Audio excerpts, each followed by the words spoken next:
बिस्मिल्लाहिर्रहमानिर्रहीम। बुजुर्ग शहर के कोने में एक गरीब मगर नेक दिल आदमी रसूल अपनी पतली साजदा और 2 बच्चे के साथ रहता था।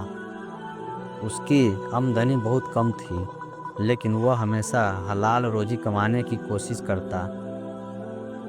वह दिन रात मेहनत करता, लेकिन फिर भी घर में कभी कभी खाने को भी कुछ नहीं होता।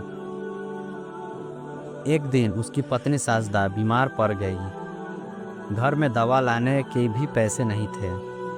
रसूल बच्चों के चेहरे उदासी से भर गए कि आंखों से आंसू थे, लेकिन उसने हार नहीं मानी। वह मस्जिद गया, वुजू किया और 2 रकात नमाज अदा की। फिर हाथ उठाकर रोते हुए दुआ की, या अल्लाह, तू सबसे बड़ा रहम करने वाला है। मेरे हाल पर रहम कर, मेरी बीवी को शिफा अदा कर और हमारे लिए हलाल रोजी का कोई जरिया बना दे। सब्र का फल।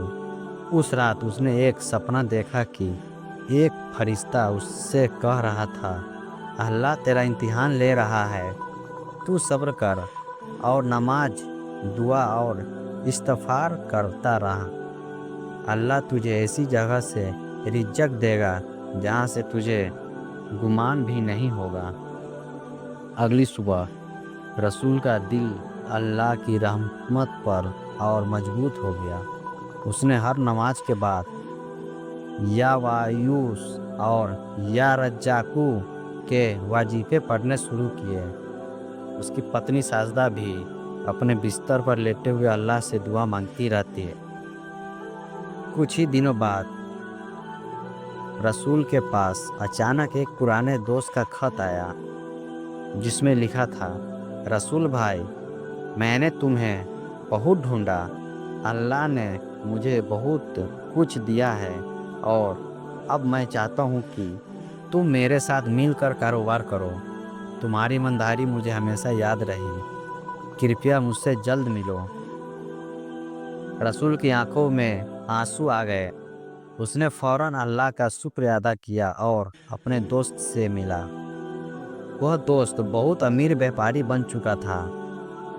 उसने रसूल को अपने कारोबार में साझेदार बना लिया और देखते ही देखते रसूल की ज़िंदगी बदल गई।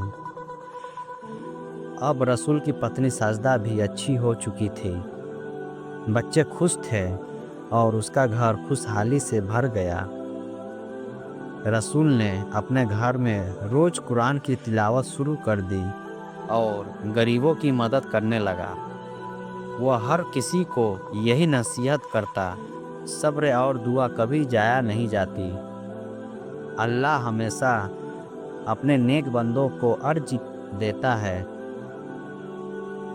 इस कहानी से हमें यह सीख मिलती है कि जब भी कोई मुश्किल आए, हमें सब्र और दुआ का दामन नहीं छोड़ना चाहिए।